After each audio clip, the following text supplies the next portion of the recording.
শোনো মা ভগনী গণ বসিয়া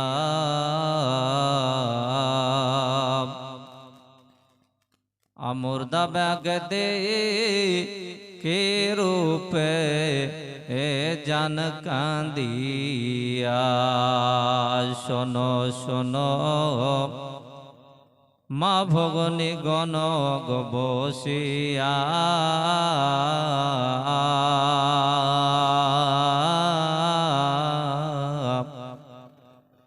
আমুর্দা ব্যাগ দে কে রূপে এ জান কান্দিয়া কাফন পরায়া আমুর্দা ব্যাগতে অগ চলিল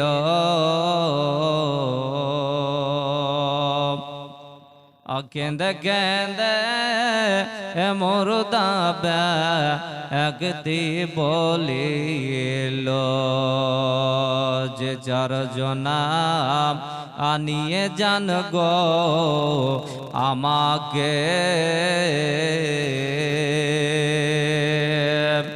সে চারজনা যাবে ঝিমর কবরে অবশেষে তারা চারজন ওগো গেল না কবর দে নামায়ে এলো দুইজনা সেই দুইজনা ডানে যখন গো উঠিল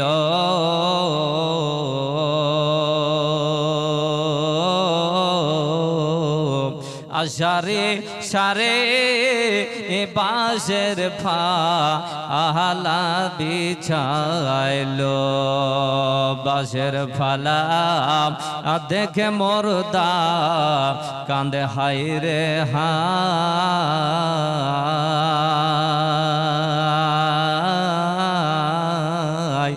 দয়ার মানুষ নাই কব ঝিমর দুনিয়ায়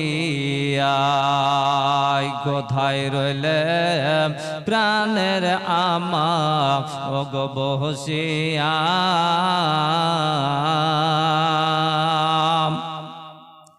দুধের মাফে দিয়ে যা গো আসিয়া কোথায় রইলে প্রাণের আব্বা ও গো দাঁড়ায়া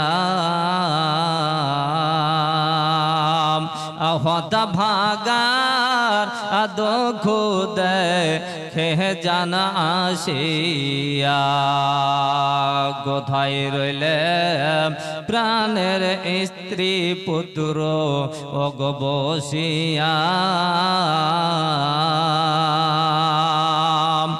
জন্মের মতো বিদায় দাও গো আসিয়া শোনো শোনো মা ভগনী গণ অগ বসিয়া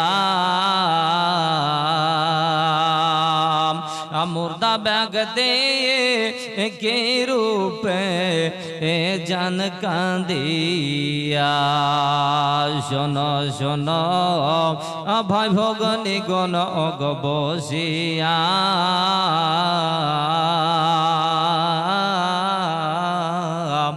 মুর্দা ব্যাগ দিয়ে কি রূপে এ জান কান্দিয়া আল্লাহুম্মা সাল্লি আলা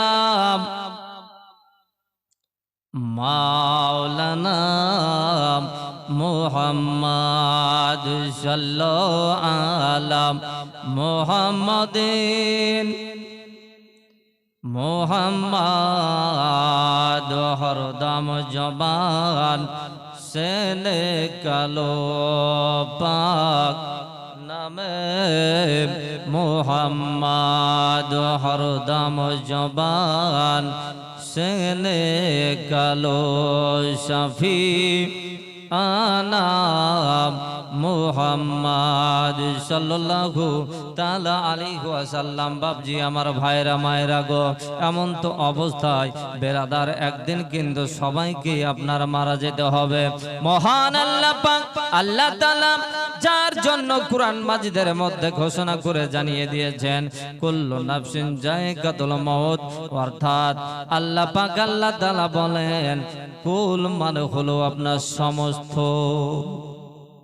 একদিন প্রত্যেকটা মানুষকে, প্রত্যেকটা জীবকে, এক কথায় যার জান আছে, যার প্রাণ আছে, তাকে কিন্তু মৃত্যুবরণ করতে হবে। বলেন সুবহানাল্লাহ। মুআজ্জাজ সামিনে کرام, শুধু তাই নয়, একদিন কিন্তু সবাই এই দুনিয়া থেকে আমাদেরকে চলে যেতে হবে, আমরা সবাই জানি। কিন্তু যে কবরে আপনাকে যেতে হবে, আমাকে যেতে হবে, কবরটা কি আসলে কি জিনিস আমরা জানি? আমরা কিন্তু কানে শুনে মুখে বলি মানুষ সবাইকে কিন্তু মারা যেতে হবে, ইন্তিকাল করতে হবে। কুল্লু নাফসিন যায়কাতুল মউত, অর্থাৎ মরণের স্বাদ আপনাকে গ্রহণ করতে হবে। ভাবছে যখন দুনিয়া থেকে আপনার কেউ যখন আপনার থাকবে না,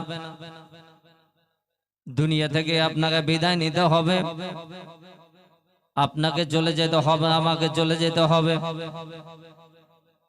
বন্ধু আমার ভাইয়েরা গো,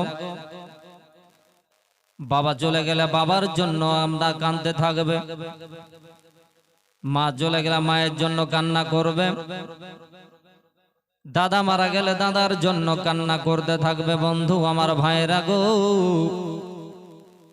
কিন্তু বেরাদার আপনার জন্য যারা কান্না করলো, আপনার জন্য যারা এত আপনার চোখের পানি ছেড়ে দিয়ে যারা কাঁদতেছিল, বাপজি আমার ভাইয়েরা, কিন্তু আপনার সঙ্গে আপনার কেউ কবরে যাবে না।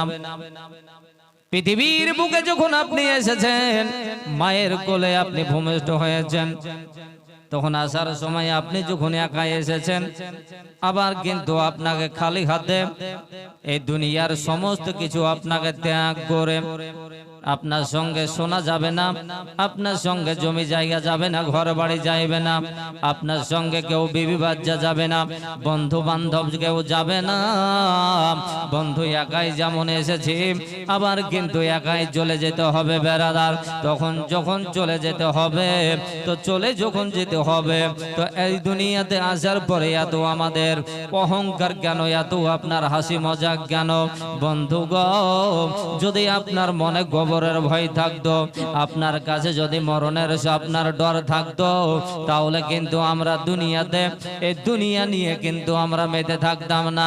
একদিন কিন্তু আপনার সবাইকে যেতে হবে, সব সময়তেই আমরা মরণের আপনার খেয়াল করতাম, মরণকে স্মরণ করতাম বেরাদার। কবর একটা এমন জিনিস এবং মরণ একটা এমন জিনিস যেটা আমরা কিন্তু চোখে দেখি নাই। একবার যদি কেউ আপনার দেখতো, তাহলে কিন্তু সেই আপনার বলতে পারতো যে মরণ হচ্ছে এরকম ভয়ঙ্কর জিনিস। মরণের জন্য আমরা কেউ কিন্তু আপনার নিজে চোখে দেখি নাই। যে যখন মরে সেই তখন কিন্তু বুঝতে পারে মরণটা আপনার কোন জিনিস। বাবাজি আমার ভাইরা মুসলমান, আল্লাহ পাক আল্লাহ তাআলা আপনার নিজের ফেরেশতা, মরণের ফেরেশতা, জান কবজের ফেরেশতা হযরতে ইসরাইলকে বলতেছেন, বলো গো ইসরাইল, আজকে তুমি চলে যাও, আজকে এমন ব্যক্তির জানটাকে কবজ করে নিয়ে এসো যে আজকে দুনিয়ার বুকে, পৃথিবীর বুকে যাওয়ার পরে আমার আকা মাওলা দয়ার নবী রাহমাতুল লিল আলামিন পয়গম্বরে আযম আমার নবী মুস্তাফার জানটাকে কবজ করে নিয়ে এসো। এ বাবা, আল্লাহর ফেরেশতা হযরতে ইসরাইল আলাইহিস সালাম এমন তো অবস্থায় জানো আল্লাহ পাকের হুকুম পেয়ে আপনার চলে আসছেন। আসার পরে আমার আকা মাওলা দয়ার নবী রহমাতুল লিল আলামিনের বাড়ি এসে পৌঁছে গেলেন। দরওয়াজাতেই আপনার ঠক ঠক করে আওয়াজ দিচ্ছেন, বলে বাড়ি থেকে কেউ আছেন গো? আমি আল্লাহ পাকের ফেরেশতা এসেছি। ওই সময়তে আমার নবী মুস্তাফা নিজের বেটি হযরত মা ফাতেমা জাহরা রাদিয়াল্লাহু তাআলা আনহাকে নিয়ে বসে বসে রাসূল আমার যেন ফাতেমাকে কিছু কথা বলতেছেন। ফাতেমা আপনার শুনতেছেন, আর নবী আমার বলতেছেন, বলে মা ফাতেমা, ওগো আমার ফাতেমা গো, ওগো আমার বেটি ফাতেমা, ওগো আমার কলেজার টুকরা গো ফাতেমা, শুনে রেখো বেটি গো, আমি দুনিয়ার বুকে আর বেশি দিন যেন বেঁচে থাকবো না। নবী পাকের কথা শুনে হযরত মা ফাতেমা জাহরা জান্নাতের রমণী, জান্নাতের মেয়েদের মধ্যে যিনি হবেন সর্দারনী, ও আপনার ফাতেমা রাসূল পাকের কথা শুনে হযরত ফাতেমা দুই চোখের পানি ছেড়ে দিয়ে যেন কান্না শুরু করেছেন। জোরসে বলুন সুবহানাল্লাহ। ফাতেমা আকা মাওলা নবী মুস্তাফার কথা শুনে যেন আপনার কাঁদছেন। আব্বু গো, আব্বু আপনি কি এমন কোন খবর শুনিয়েছেন? আব্বা আপনি আজকে আমাকে কোন খবর বলতেছেন? আব্বা গো, ও আব্বা, দুনিয়া থেকে যদি আপনি বিদায় নিয়ে চলে যান আব্বা, পৃথিবী থেকে যখন আপনি চলে যাবেন, আপনার এই পৃথিবীকে আপনার ইসলাম ধর্ম প্রচার করবে কে? আব্বা গো, দুনিয়ার বুকে আপনার মতো আর মানুষ না জানে কে হবে গো। আপনি চলে গেলে কাকে বাবা বলে ডাকবো? আব্বা আব্বা ঘুরে কাঁদছেন আর বলছেন, আব্বা, ওগো আমার আব্বা জান, আব্বুজি আমাদেরকে ছেড়ে আপনি চলে যায়েন না। নবী আমার বলছেন, ফাতেমা বেটি ফাতেমা, তুমি আমার মরণের কথা শুনে, আমার ইন্তিকালের খবর শুনে তুমি কান্নায় ভেঙে পড়ো না মা। তবে তুমি কি জানো গো বেটি ফাতেমা, তোমার জন্য কিছু খবর রয়েছে ফাতেমা। আমি যখন ইন্তিকাল করব সেই দিন থেকে তুমি গন্ধে থাকবে গো বেটি ফাতেমা।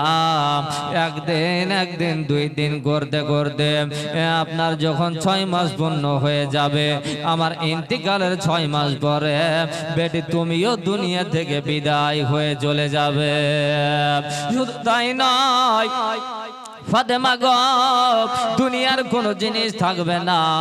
একদিন যে দুনিয়ার বুকে এসেছে তাকে কিন্তু একদিন চলে যেতে হবে বেটি। আর আমি মরণকে যদি আপনার নবী মুস্তাফা আমি যদি স্মরণ না করে, এই মরণকে যদি আমি গ্রহণ না করে, তাহলে কিন্তু সারা বিশ্বের আমার উম্মত উম্মতিরা তারাও কিন্তু বিশ্বাস করবে না। যার জন্য এই মরণটাকে আমাকেও গ্রহণ করতে হবে।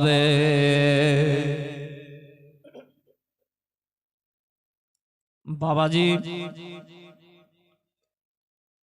হই আমার ভাইরা, আমার মায়েরা গো, কথা বলতে বলতে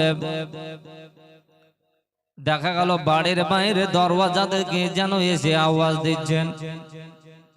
এমন তো অবস্থায় আল্লাহ রাসূল বলতেছেন, ফাতেমা দেখো তো বেটি কে যেন আপনার বাইরে ডাক দিতেছে।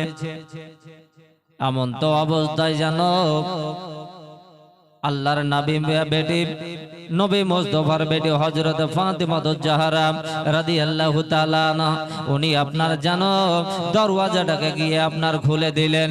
খোলার পরে আপনার আড়াল হয়ে গেলেন যে কে ফাতেমাকে দুনিয়ার কোনো আপনার মানুষ ঠিকভাবে যেন দেখেন নাই। যার জন্য নবী মুস্তাফার বেটি হযরত ফাতেমা উনি যেন আপনার দরওয়াজা খুলে দিয়ে আপনি যেন আপনার আড়াল হয়ে গেলেন। আল্লাহ পাকের ফেরেশতা, আল্লাহ পাকের খান খাস ফেরেশতা যিনি হচ্ছেন আপনার জান কবজের ফেরেশতা হযরতে ইসরাইল যেন আল্লাহর নবী মুস্তাফা দয়ার নবী রাহমাতাল লিল আলামিন আকা মাওলার কাছে আপনার হাজির হয়ে আল্লাহর নবী বিশ্ব নবী রাহমাতাল লিল আলামিন ওই সমাজে যেন আপনার বিছানায় শুয়ে রয়েছেন। সালাম হলো আসসালাতু আসসালামু আলাইকা ইয়া রাসূলুল্লাহ আসসালাতু ওয়াসসালামু আলাইকা ইয়া হাবিবাল্লাহ। নবী আমার বলতেছেন বলে ওগো ফেরেশতা ওগো আল্লাহর ফেরেশতা হযরতে ইসরাইল গো তুমি যার জন্য এসেছো গো ইসরাইল আর বিলম্ব করিও না দেরি করিও না কেননা আজকের দিনটা হচ্ছে আমার কাছে শুভ দিন অতএব এই শুভ কাজে আপনার দেরি করতে নেই। নাও নাও তুমি যে জন্য এসেছো গো ওগো ফেরেশতা ইসরাইল তুমি তাড়াতাড়ি করে তোমার কাজ তুমি সমাধা করে নাও। এ আজ না হয় কাল তুমি এ আজ না হয় কাল তুমি যাইবা কবরে আর যাওয়ার বেলায় দেখবে যে গো ভাইজান দুনিয়া মাজারে যাওয়ার সময় দেখবে যে গো। জোরসে বলো সুবহানাল্লাহ মোহাব্বত সবাই মিলে বলুন সুবহানাল্লাহ। এ আজ না হয় কাল তুমি এ আজ না হয় কাল তুমি যাইবা কবরে যাওয়ার বেলায় দেখবে যে গো ভাইজান দুনিয়া মাঝারে যাওয়ার সময় দেখবে যে গো। আরে বাবা গেল দাদা গেল বাবা গেল নানা গেল কেউ এলো না ফিরে তোমারও যাইতে হবে গো ভাইজান অন্ধকার কবরে তোমারও যাইতে হবে গো ঠিক না। আরে বাবা গেল দাদা গেল বাবা গেল দাদা গেল কেউ এলো না ফিরে আমারও যাইতে হবে গো ভাইজান অন্ধকার কবরে সবারে যাইতে হবে গো। এ আজ না হয় কাল তুমি এ আজ না হয় কাল তুমি যাইবা কবরে যাওয়ার সময় দেখবে যে গো ভাইজান অন্ধকার কবরে যাওয়ার বেলায় দেখবে যে গো। জোরসে হবে না সুবহানাল্লাহ। আরে ঘর করলা বাড়ি করলা ঘর করলা বাড়ি করলা চলো গাড়ি করে হঠাৎ ইসরাইল সামনে খাড়া গো নেবে তোমার কলিজাটা ফেড়ে হঠাৎ ইসরাইল সামনে খাড়া গো। আরে ঘর করলা বাড়ি করলা ঘর করলা জমি করলা চলো গাড়ি করে হঠাৎ ইসরাইল সামনে খাড়া গো নেবে তোমার কলিজাটা ফেড়ে হঠাৎ ইসরাইল সামনে খাড়া গো।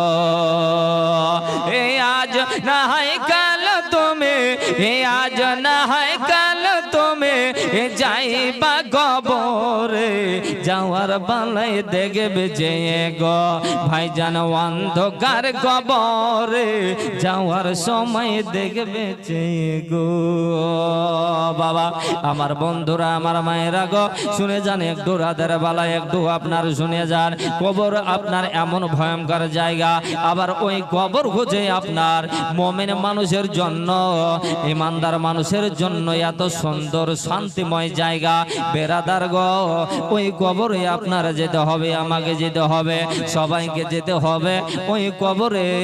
যেই দিন কিন্তু আপনার বাবা মারা যায় যেই দিন মা মারা যায় যেই দিন আপনার আত্মীয় স্বজন কেউ মারা যায় ওই কবরে সেই দিন কিন্তু ওই আপনার গোরস্থান কবরস্থান আপনার কাছের জঙ্গল বাঁশঝাড় আপনার তলাতে বাগান বাগিচাতে সেই দিন কিন্তু ওই কবরে আপনার মাটি দিয়ে আসি আর কিন্তু ওই আপনার কবরস্থান গোরস্থানে আর আমরা কেউ কিন্তু ভুলেও কিন্তু সেই জায়গা যাই না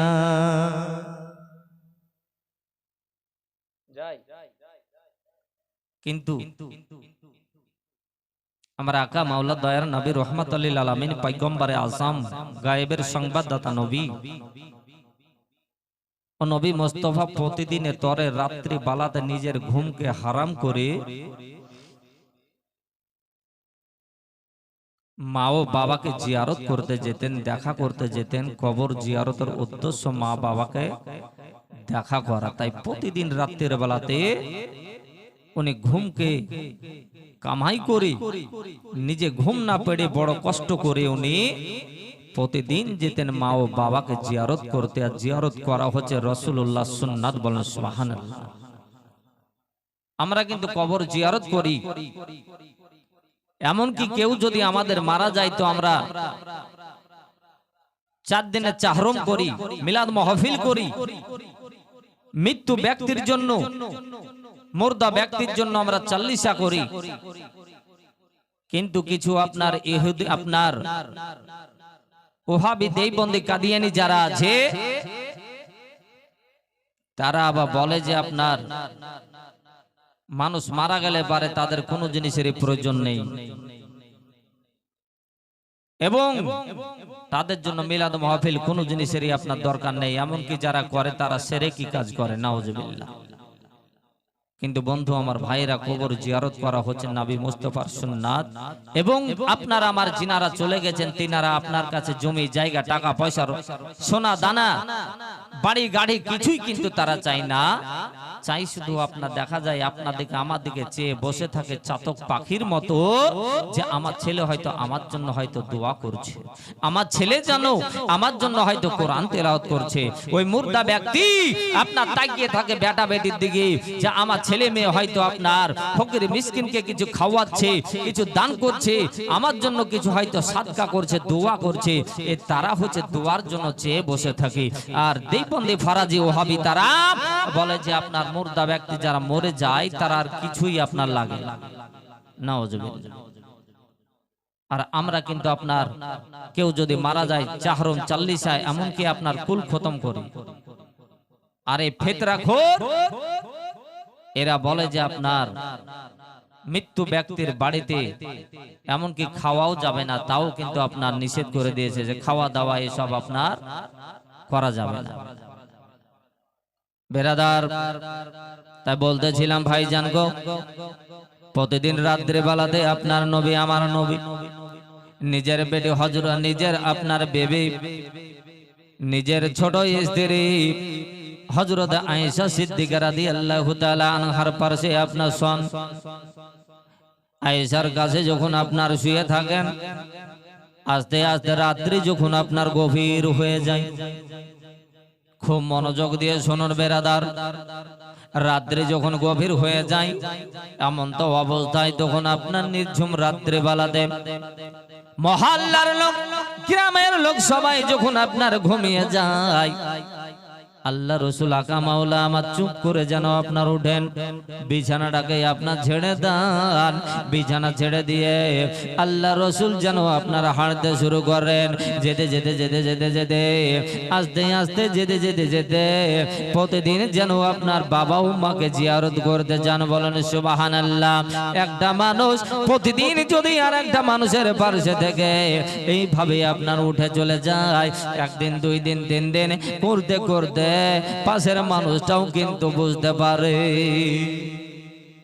হঠাৎ যেন একদিন দেখছেন হযরত আয়েশা দেখছেন যে নিজের যেন আপনার স্বামী মাথার তাজ দয়ার নবী রাহমাতুল লিল আলামিন যেন বেডে বিছানাতে দেখছি না, ব্যাপার কি? রাসূল আমার কোথায় যেন গেছেন, আমি আয়েশা যেন বুঝতে পারছি না। তবে আগামী কালকে প্রতিদিন কি এইভাবে চলে যান না কি খবর, আগামী কালকে রাত্রে বেলায় আমি কিন্তু দেখব। বেরাদার আমার ভাইরা গো, ওগো আমার সোনা জানে গো, আমার সোনা মানে ভাইরা, এমন তো অবস্থায় এবার কিন্তু হযরত আয়েশা সিদ্দিকা সেই দিন চলে গেল, আবার যেন রাত্রি হলো। রাত্রে বেলাতে আস্তে আস্তে যেন আপনার মহল্লার লোক, গ্রামবাসীরা সবাই ঘুমিয়ে গেছে।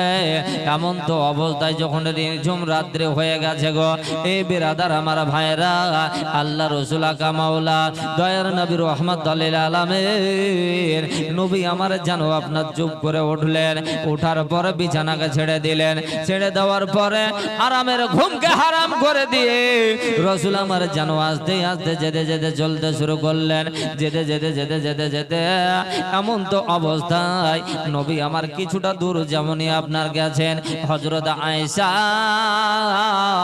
সেই দিন যেন আপনার ঘুমাননি, সেই দিন যেন উনি আপনার রাসূল আমার কি যেন করেন তাই দেখবেন বলে যেন হযরত আয়েশা যেন আপনার নবী মুস্তাফার পিছন ধরলেন।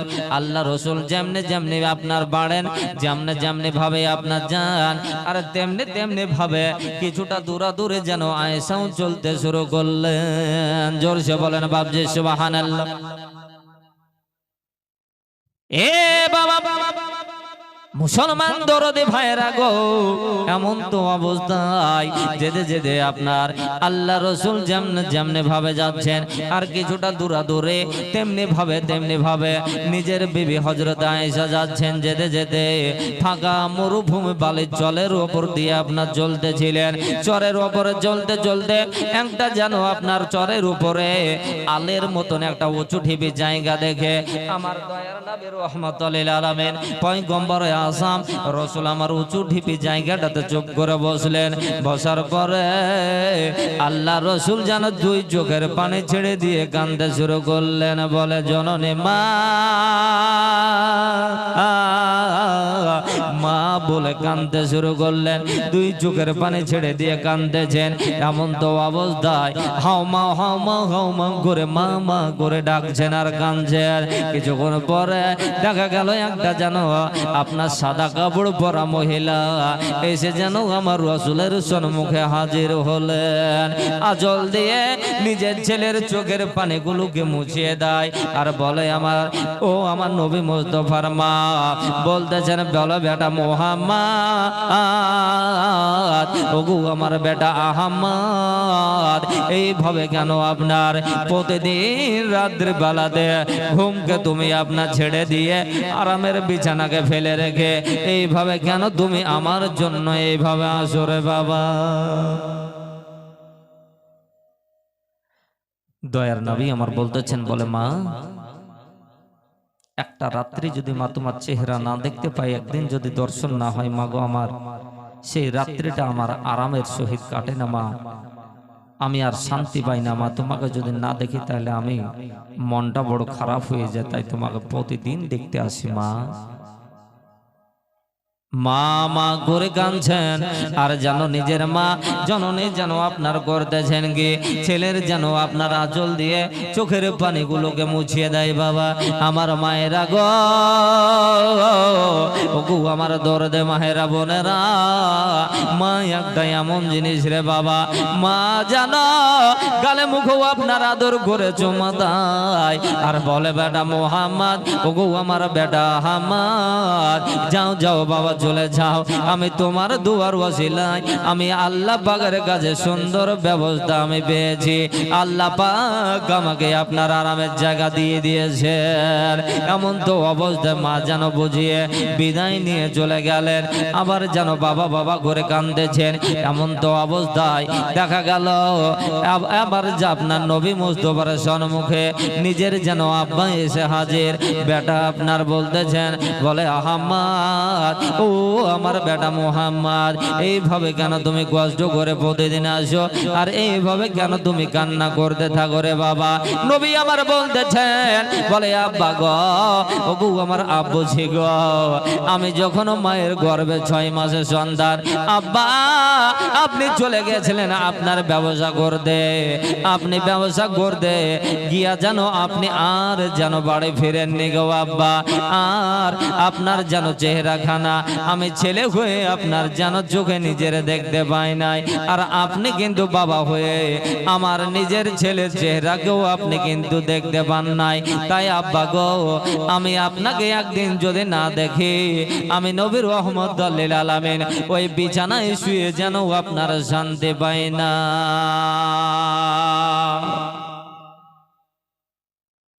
এই হচ্ছে নবী মুহাম্মদ। যে নবী আমার প্রতিদিন যেন আব্বা ও মাকে জিয়ারত করতে যেতেন, দেখা করতে যেতেন, তাই আমরাও জিয়ারত করি। সেটা হচ্ছে রাসূল পাকের সুন্নাত। বলেন সুবহানাল্লাহ। যারা করে না তারা করে না, কিন্তু যারা করে তাদেরকে যে শিরক বিদআত কত রকমের আপনার ভুল বুঝাই, এ কিন্তু ভুল থেকে আমাদেরকে দূরে থাকতে হবে। কারণ হচ্ছে আপনার দেওবন্দি ফারাজি ওহাবি থেকে আমাদেরকে বেঁচে থাকতে হবে। নিজের ঈমান নিজেকে বাঁচিয়ে নিয়ে চলতে হবে। বাবাজি মুসলমান গো, এমন তো অবস্থায় জানো এবার কিন্তু নিজের বাবা আপনার আদর স্নেহ করে নিজের ছেলে মোহাম্মদকে জড়িয়ে ধরে নিয়ে, বুকে জড়িয়ে ধরে নিয়ে আদর করে বলতেছেন, বলে বেটা মোহাম্মদ যাও বাবা যাও, বাড়ি চলে যাও। আর এই অবস্থায় রাত্রে বেলায় যেন আর আসতে হবে না, বেটা তুমি বাড়ি চলে যাও। এমন তো অবস্থায় জানো বাড়ি চলে আসবেন, নিজের আব্বা যেন আপনার বিদায় হয়ে গেলেন। এ বাবা আমার ভাইরা গো, ওই দিকে যেন আপনার কাঁচা ঘাসের একটা ঝোপড়া রাহুতে আড়ালে যেন নিজের বিবি হযরত আয়েশা সিদ্দিকা যেন বসে বসে যেন দেখতেছেন। দেখলাম আপনার সব কিছু দেখা কমপ্লিট। উনি যেন আপনার ভাবছেন যে আমার নবী মুস্তাফা যেন আমাকে যেন আপনার দেখতে না পাই, আমি দেখার আগে আগে যেন আপনার বাড়ি চলে যাব বলে যেন আপনার আল্লাহর নবী হযরত নবী মুস্তাফার বিবি হযরত আয়েশা যেন বাড়ি চলে আসেন। জোরসে বলেন সুবহানাল্লাহ। এ নবী, যে নবী মুস্তাফার খবরে আপনার দেখা হবে বেরাদার, যে নবী মুস্তাফার সাফায়াত ছাড়া কোনো মানুষ আপনার সাফায়াত হতে পারবে না, যে নবী মুস্তাফার সাফায়াত ছাড়া কোনো মানুষ যেন আপনার জান্নাতবাসী হবে না। ওই দিন কিন্তু আল্লাহ পাক আল্লাহ তাআলা আপনার যেন জান্নাতের চাবি আমার নবী মুস্তাফাকে বানিয়ে দিয়েছেন, আমার নবী মুস্তাফার হাতে জান্নাতের চাবি দিয়ে দিয়েছেন। আর সেই দিন কিন্তু আপনার আমার নবী আপনাকে ছাড়া আমাকে ছাড়া নবী আমার যেন জান্নাত যাবে না। বলছে বলুন সুবহানাল্লাহ। নবী আমার আপনাকে ছাড়া আমাকে ছাড়া উনি জান্নাত যাবে না। এ আপনার গুনাহগারের উম্মতের নবী গো, ও নবী মুস্তাফা কামাউল্লাহ রাসূল আমার এরকম আপনার দয়ার নবী রাহমাতুল লিল আলামিনকে আল্লাহ পাক আল্লাহ তাআলা সমস্ত জিনিস কিন্তু আমার নবীকে দিয়ে দিয়েছেন। বলুন সুবহানাল্লাহ। বাপজি আমার ভাইরা গো, যে নবী আমার আকা মাওলা আল্লাহ রাহমাতুল লিল আলামিন যে আপনার চলে আসবেন, তার আগেই যেন হযরত আয়েশা সিদ্দিকা যেন আপনার বাড়ি চলে আসছেন। তো আসার পথে এই আসমানের উপরে আপনার তাকিয়ে দেখলেন যে আসমানে আপনার অন্ধকার হয়ে মেঘ নেমে গেছে।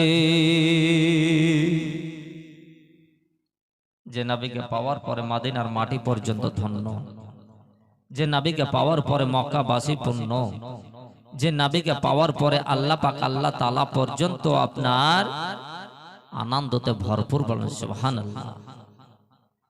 ও মদিনার মাটি রে, সকল সুখ বুঝি তো ওর কপালে। ও মদিনার মাটি রে,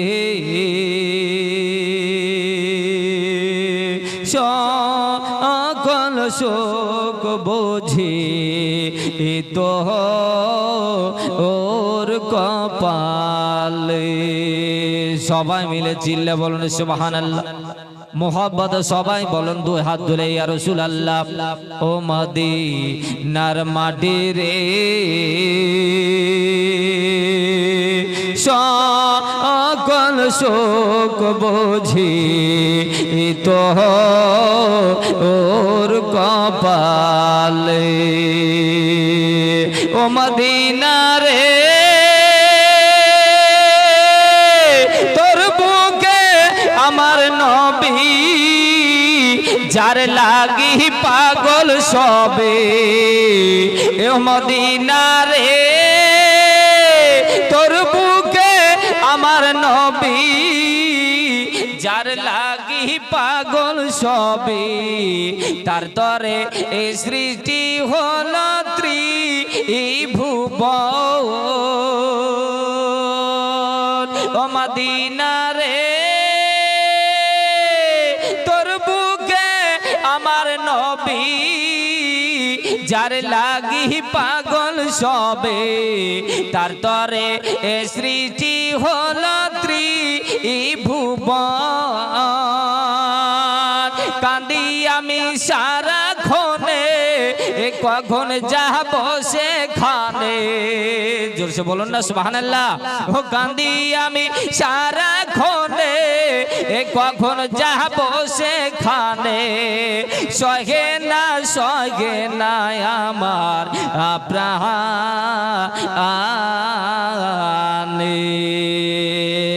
ও মা দিনার মাটি রে